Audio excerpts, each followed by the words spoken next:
नमस्कार,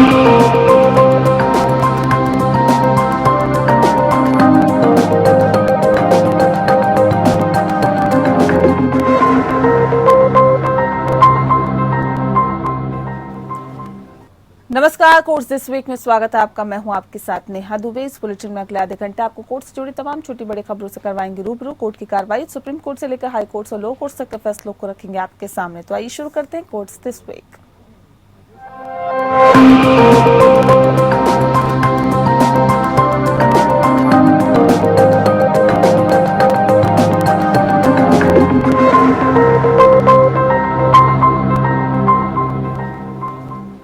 supreme court ने पश्चिम बंगाल सरकार की उस याचिका पर केंद्र सरकार को नोटिस जारी किया है जिसमें कलकत्ता उच्च न्यायालय के उस फैसले को चुनौती दी गई थी जिसमें कथित तौर पर महिलाओं के खिलाफ हत्या और अपराधों के मामले की सीबीआई से जांच कराने का आदेश दिया गया था। हालांकि कोर्ट ने पश्चिम बंगाल की तरफ से पैरवी करने वाले वकील कपिल सिब्बल की सीबीआई की कार्रवाई पर रोक लगाने की मांग पर कोर्ट ने कहा कि हम दूसरे पक्ष को सुने बिना कोई आदेश जारी नहीं करेंगे। सुप्रीम कोर्ट 7 अक्टूबर को अगली सुनवाई करेगा।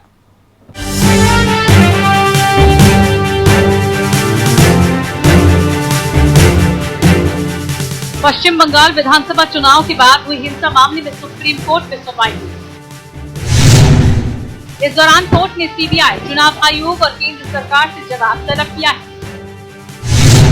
सुप्रीम कोर्ट ने पश्चिम बंगाल सरकार की उस याचिका को स्वीकार किया जिसमें चुनाव के बाद हिंसा के मामलों की सीबीआई जांच का निर्देश देने वाले कलकत्ता हाई कोर्ट के आदेश को चुनौती दी गई है। जस्टिस विनीत सरन और अनिरुद्ध बोस ने कहा कि राज्य ने जनहित याचिकाकर्ताओं को नोटिस जारी करने का मामला बदला है। पश्चिम बंगाल के वकील कपिल सिब्बल ने कहा कि जांच के लिए गठित समिति के पास जांच करने की कोई शक्ति नहीं थी। बिना जांच पड़ताल के आप तथ्य कैसे जुटाते हैं? सिब्बल ने कहा कि एनएचआरसी की कमेटी में 6 सदस्य थे। उसमें कुछ ऐसे सदस्य थे जो खुले तौर पर सत्ताधारी दल से संबंधित थे। एनएचआरसी 3 सदस्यों पर सवाल उठाता है। सिब्बल ने कोर्ट को बताया कि एक फैसले में ये माना गया था कि अगर समिति का एक व्यक्ति पक्षपाती है तो समिति नहीं रह जाती। यहाँ तो 3 सदस्य सवालों के घेरे में हैं। समिति का एक सदस्य भाजपा से संबंध रखता था जबकि एक आईबी के पूर्व प्रमुख थे और एक कानूनी सेवा प्राधिकरण सदस्यों में से एक थे। सिब्बल ने कोर्ट में सवाल उठाते हुए कहा कि मुद्दा ये है कि राज्य को फटकार लगाई जाती है और राज्य को कोई जानकारी नहीं दी जाती। इस घटना पर हजारों मामले दर्ज किए गए हैं। उन पर जवाब दाखिल करने के लिए 7 दिन का समय दिया था। सिब्बल ने कहा कि अनुच्छेद 226 के तहत क्या हाई कोर्ट बड़े पैमाने पर मामलों के हस्तांतरण का आदेश दे सकती है? यहाँ सामूहिक हस्तांतरण की कोई अवधारणा नहीं है। ममता बनर्जी की सरकार को करारा झटका देते हुए उच्च न्यायालय की 5 जजों की बेंच ने सीबीआई जांच का आदेश दिया था। इसके अलावा कलकत्ता हाई कोर्ट ने हिंसा की घटनाओं की जाँच के लिए एसआईटी के गठन का भी आदेश दिया था। बंगाल की तृणमूल सरकार की ओर से हिंसा की घटनाओं की सीबीआई जांच का विरोध किया गया था। हाईकोर्ट ने बंगाल में चुनाव के बाद हिंसा के दौरान हुई हत्या, बलात्कार के मामलों की सीबीआई जांच का आदेश दिया था। इसके अलावा अन्य अपराधों की जांच के लिए विशेष जांच दल गठित किया गया है। सीबीआई और एसआईटी की जांच उच्च न्यायालय की निगरानी में होगी। कोर्ट ने सीबीआई को 6 सप्ताह के भीतर अपनी जांच रिपोर्ट सौंपने का आदेश दिया है। Bureau report. छत्तीसगढ़ के निलंबित एडीजी गुरजिंदर पाल सिंह मामले में सुप्रीम कोर्ट ने उन्हें लताड़ लगाई है। सीजीआई ने पाल को सुरक्षा देने से मना किया है। सीजीआई ने पाल को पैसा वसूली का जिम्मेदार तक ठहराया। सुप्रीम कोर्ट ने ये टिप्पणी छत्तीसगढ़ के निलंबित अतिरिक्त पुलिस महानिदेशक गुरजिंदर पाल सिंह की याचिका पर की है। फिलहाल आपको बता दें कि उन्हें राहत देते हुए सुप्रीम कोर्ट ने आदेश दिया है कि पुलिस उन्हें 4 हफ्ते तक राजद्रोह और आय से अधिक संपत्ति के मामले में गिरफ्तार नहीं करेगी।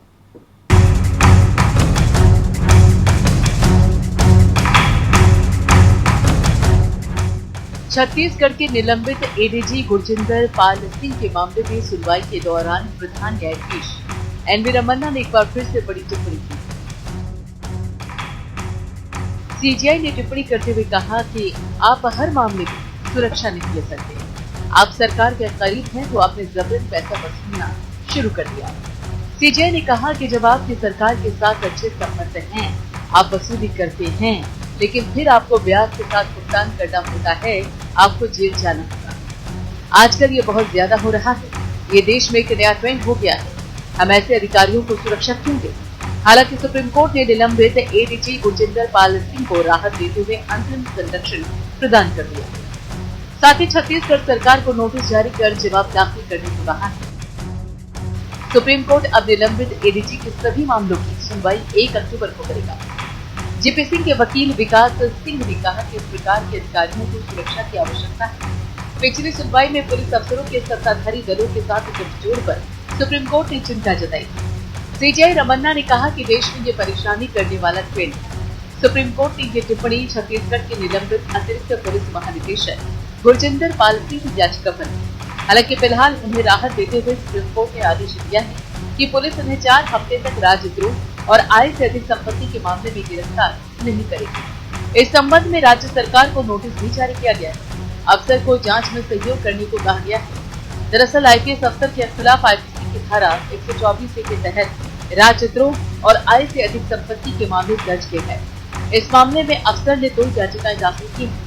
इनमें राजद्रोह के मामले को रद्द करने की मांग है और दूसरे में मामले की जांच सीबीआई से कराने की है। इस दौरान अफसर की ओर से फली नरीमन ने अदालत को बताया कि अफसर को सरकार द्वारा परेशान किया जा रहा है। वहीं छत्तीसगढ़ सरकार की ओर से मुकुल रोहतगी ने कहा कि चार्जशीट पिछले हफ्ते दाखिल की गई। वो 2 महीने से अंडरग्राउंड है। वो वरिष्ठ पुलिस अफसर है और फिर भी फरार है।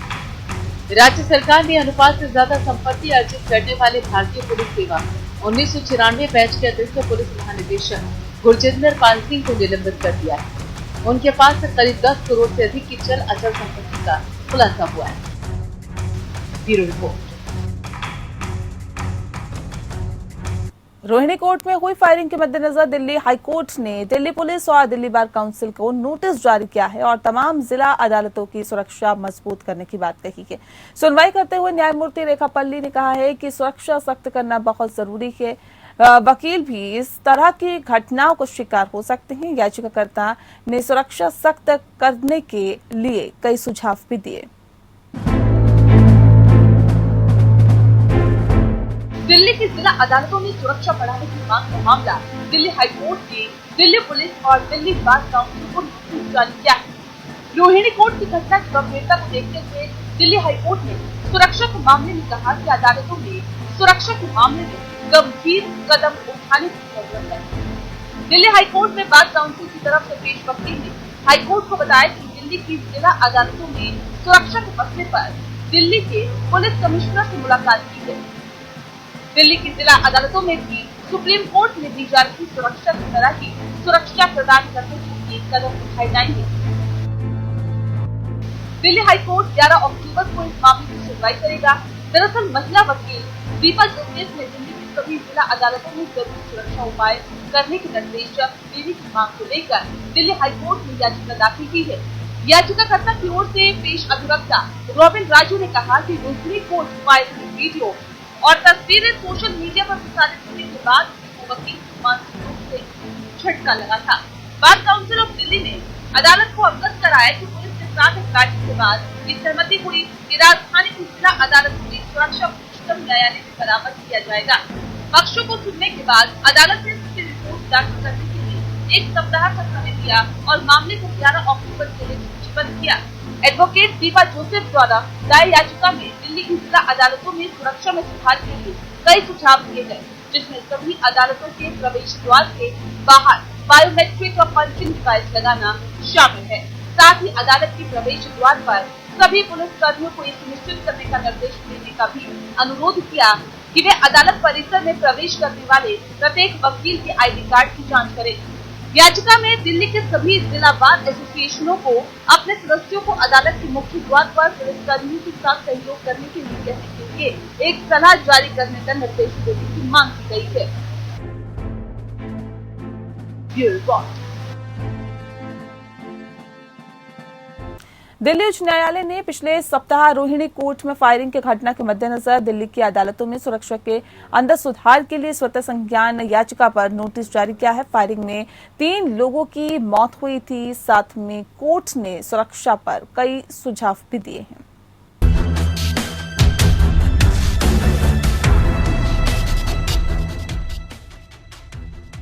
दिल्ली के हाई कोर्ट और निचली अदालतों की सुरक्षा को लेकर दिल्ली हाई कोर्ट द्वारा स्वतः संज्ञान के मामले पर सुनवाई के दौरान दिल्ली हाई कोर्ट के मुख्य न्यायाधीश ने कहा कि अदालतों की सुरक्षा गंभीर मामला है और इस पर तत्काल ध्यान देने की आवश्यकता है। चीफ जस्टिस CN पटेल और जस्टिस ज्योति सिंह की बेंच ने मामले की सुनवाई करते हुए कहा कि सभी जिला अदालतों में CCTV और सुरक्षा व्यवस्था चाक चौबंद करने की आवश्यकता है। अदालतों की सुरक्षा के सभी पुख्ता इंतजाम को सुनिश्चित किया जाना जरूरी है। इसके लिए सभी अदालतों में एंट्री और एग्जिट गेट पर फुल प्रूफ मेटल डिटेक्टर लगाने की आवश्यकता है। साथ ही हाई कोर्ट ने कहा कि वाहन निगरानी प्रणाली में भी सुधार की जरूरत है। इसके अलावा मुख्य न्यायाधीश ने दिल्ली के सभी अदालत परिसरों में पर्याप्त संख्या में पुलिस कर्मियों की तैनाती के साथ अदालतों में प्रति नियुक्ति पर आए पुलिस कर्मियों को उचित प्रशिक्षण की भी बात कही। इतना ही नहीं, मुख्य न्यायाधीश ने कोर्ट आने वाले वकीलों की जांच की प्रक्रिया में सुधार करने का सुझाव देते हुए कहा कि जल्दबाजी की वजह से वकील जांच का हमेशा विरोध करते हैं, इसीलिए उनकी जांच के मामले में बदलाव की आवश्यकता है। कोर्ट ने ये भी स्पष्ट किया कि रोहिणी कोर्ट फायरिंग और दिल्ली की अदालतों की सुरक्षा के संबंध में दायर सभी मामलों को बहुविकल्पी मुकदमेबाजी से बचाने के लिए स्वतः संज्ञान मामले के साथ जोड़ा जाएगा। दिल्ली हाई कोर्ट ने सुरक्षा के लिए दिए गए सभी सुझावों को 5 अक्टूबर तक रिकॉर्ड में लाने के लिए कहा, जिसके बाद मामले की सुनवाई होगी। इस हफ्ते की शुरुआत में दिल्ली उच्च न्यायालय की एक अलग पीठ ने रोहिणी कोर्ट की गोलीबारी के मद्देनजर दायर एक याचिका में नोटिस जारी किया, जिसमें दिल्ली की जिला अदालतों में सुरक्षा सुनिश्चित करने के उपाय की मांग की गई। 24 सितंबर को जितेंद्र गोगी सहित 3 लोगों की रोहिणी कोर्ट कॉम्प्लेक्स परिसर में एक अदालत कक्ष के अंदर हत्या कर दी गई थी। घटना कोर्ट रूम नंबर 207 के अंदर हुई, जहां गोगी एक विचाराधीन को पेश किया गया था और 2 लोगों ने वकीलों की आड़ में इंतजार किया। कहा जाता है कि उन्होंने गोगी की गोली मारकर हत्या कर दी, जबकि दिल्ली पुलिस ने जवाबी कार्रवाई में 2 हमलावरों को मार गिराया। Bureau report. दिल्ली हाईकोर्ट ने उत्तर पूर्वी दिल्ली दंगों के दौरान head constable Ratanlal murder case में मोहम्मद इब्राहिम को जमानत देने से इनकार करते हुए कहा कि व्यक्तिगत स्वतंत्रता का इस तरह से दुरुपयोग नहीं किया जा सकता। ये समाज के ताने बाने को अस्थिर करने या दूसरों को चोट पहुंचाने का प्रयास करता है। कोर्ट ने ये भी कहा कि दिल्ली दंगा एक सुनियोजित साजिश था। न्यायमूर्ति सुब्रमण्यम प्रसाद ने हेड कांस्टेबल रतनलाल की हत्या और उत्तर पूर्वी दिल्ली दंगों के दौरान एक DCP को सिर में चोट लगने के संबंध में आदेश पारित करते हुए ये टिप्पणी की।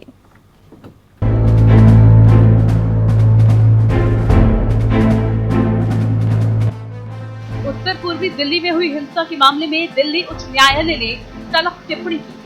कोर्ट ने हिंसा से संबंधित जमानत के एक मामले में सुनवाई करते हुए कहा कि ये हिंसा एक सोची समझी साजिश का हिस्सा थी। ये अचानक ही नहीं भड़क, बल्कि इसे सुनियोजित ढंग से अंजाम दिया गया था। अदालत ने स्पष्ट कहा है कि इस साजिश का मकसद दिल्ली की कानून व्यवस्था को बिगाड़ना था। मामले की सुनवाई करते हुए जज ने कहा कि दंगों के दौरान CCTV कैमरों की व्यवस्थित रूप से तोड़फोड़ भी शहर में कानून व्यवस्था को बिगाड़ने के लिए पहले से की गई साजिश का हिस्सा था। न्यायालय ने ये भी कहा कि व्यक्तिगत स्वतंत्रता का दुरुपयोग इस तरह से नहीं किया जा सकता, जो सभ्य समाज के ताने बाने को अस्थिर करने और अन्य व्यक्तियों के खिलाफ हिंसा का प्रयास करता है। दरअसल जस्टिस सुब्रमण्यम प्रसाद दिल्ली पुलिस के हेड कांस्टेबल रतनलाल की कथित हत्या से संबंधित मामले में एक आरोपी मोहम्मद इब्राहिम द्वारा दाखिल जमानत अर्जी पर सुनवाई कर रहे थे। इस दौरान उन्होंने कहा कि जिस इलाके में हत्या की इस घटना को अंजाम दिया गया, वहां बेहद सुनियोजित ढंग से पहले CCTV कैमरों के कनेक्शन काटकर उन्हें क्षतिग्रस्त किया गया। उसके बाद भारी संख्या में दंगाइयों ने लाठी, डंडों और अन्य हथियारों से कांस्टेबल रतनलाल पर हमला बोला। इसके साथ ही उन्होंने इब्राहिम की जमानत अर्जी खारिज कर दी है और कहा कि जिस वीडियो में याचिकाकर्ता तलवार चलाते हुए नजर आ रहा है, वो उसे हिरासत में रखने के लिए पर्याप्त है। अदालत के पास मौजूद सबूतों के आधार पर इब्राहिम को कई CCTV फुटेज में तलवार चलाते हुए चिन्हित किया गया है। अभियोजन पक्ष का मामला ये था कि 3 वीडियो थे जो दिखाते हैं कि पुलिस कर्मियों पर हमला पूर्व नियोजित था। एक अन्य आरोपी मोहम्मद सलीम खान को जमानत देते हुए अदालत ने कहा कि उसने अपनी गिरफ्तारी के बाद से 17 महीने सलाखों के पीछे बिताए। हेड कांस्टेबल रतनलाल की हत्या के मामले में इब्राहिम को दिसंबर 2020 में गिरफ्तार किया गया था। इसके बाद से ही वो न्यायिक हिरासत में था। उसने अपनी जमानत अर्जी में कहा था कि वो कभी किसी प्रदर्शन या दंगे का हिस्सा नहीं रहा। इसके साथ ही उस पर लगे आरोपों के आधार पर वो घटना के वक्त घटनास्थल के आसपास भी नहीं था। Bureau report.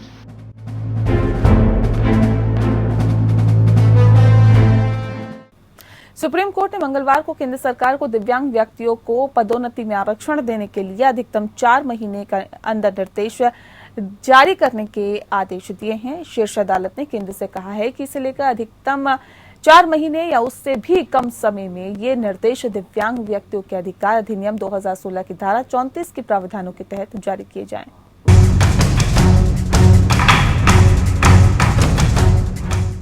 सुप्रीम कोर्ट ने दिव्यांग व्यक्तियों की पदोन्नति के आरक्षण पर सुनवाई के दौरान सुप्रीम कोर्ट ने दिव्यांग व्यक्ति की पदोन्नति में आरक्षण लागू करने के निर्देश जारी करने को कहा।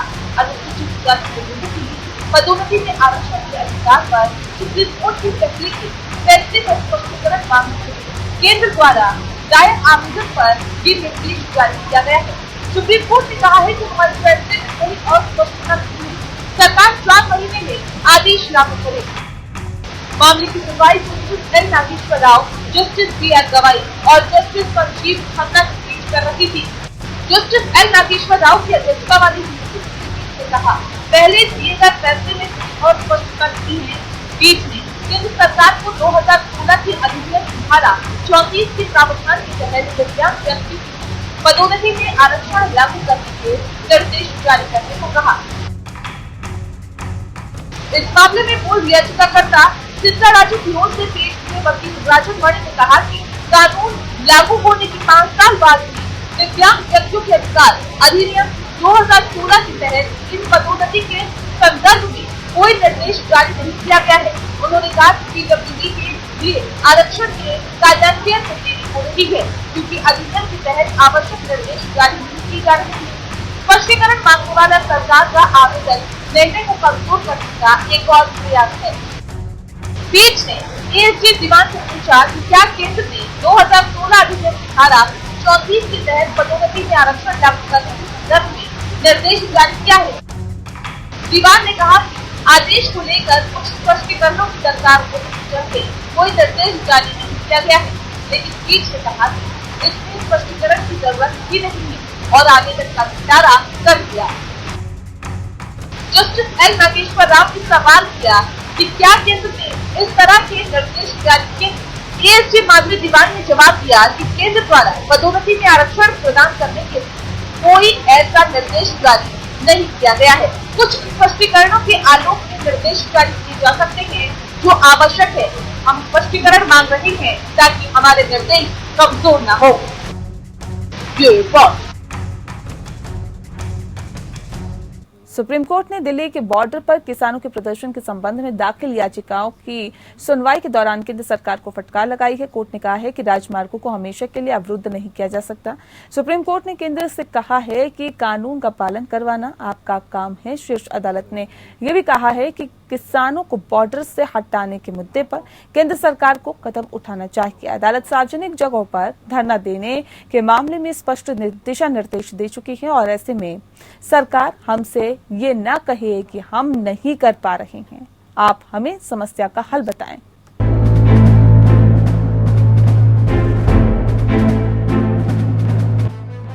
आंदोलनकारी किसानों द्वारा सड़क जाम मामले में सुप्रीम कोर्ट में सुनवाई हुई।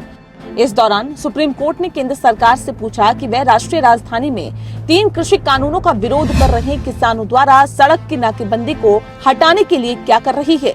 शीर्ष अदालत ने एक बार फिर से अपनी चिंता व्यक्त करते हुए कहा कि सड़कों पर हमेशा के लिए कब्जा नहीं किया जा सकता। जस्टिस संजय किशन कौल की अध्यक्षता वाली पीठ ने कहा कि किसी समस्या का समाधान न्यायिक मंच, आंदोलन या संसदीय बहस के माध्यम से किया जा सकता है, लेकिन सड़कों को अवरुद्ध नहीं किया जा सकता है और ये एक स्थायी समस्या नहीं हो सकती। जस्टिस कौल ने कहा कि केंद्र, हरियाणा, यूपी और दिल्ली सरकारों से कहा गया कि सुप्रीम कोर्ट पहले ही कानून बना चुका है और इसे लागू करना कार्यपालिका का कर्तव्य है। पीठ ने कहा कि हम पहले ही कानून बना चुके हैं और आपको इसे लागू करना होगा। कुछ शिकायतें हैं जिनका निवारण किया जाना चाहिए।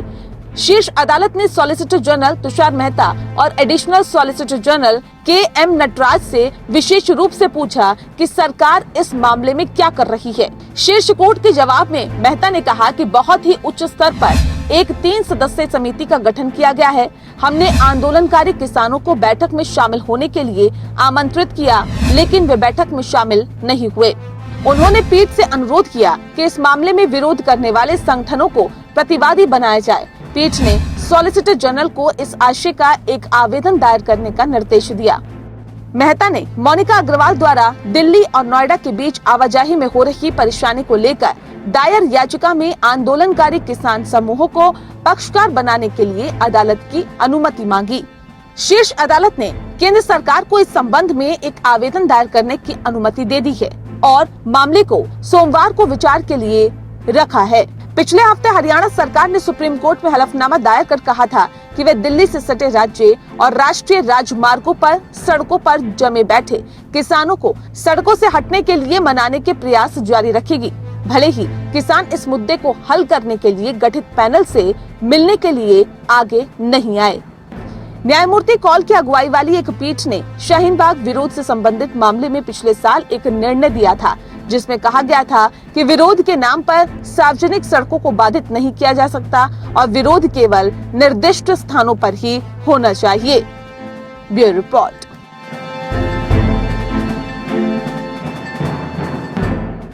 कोर्ट्स दिस वीक में अभी के लिए इतना ही। नमस्कार।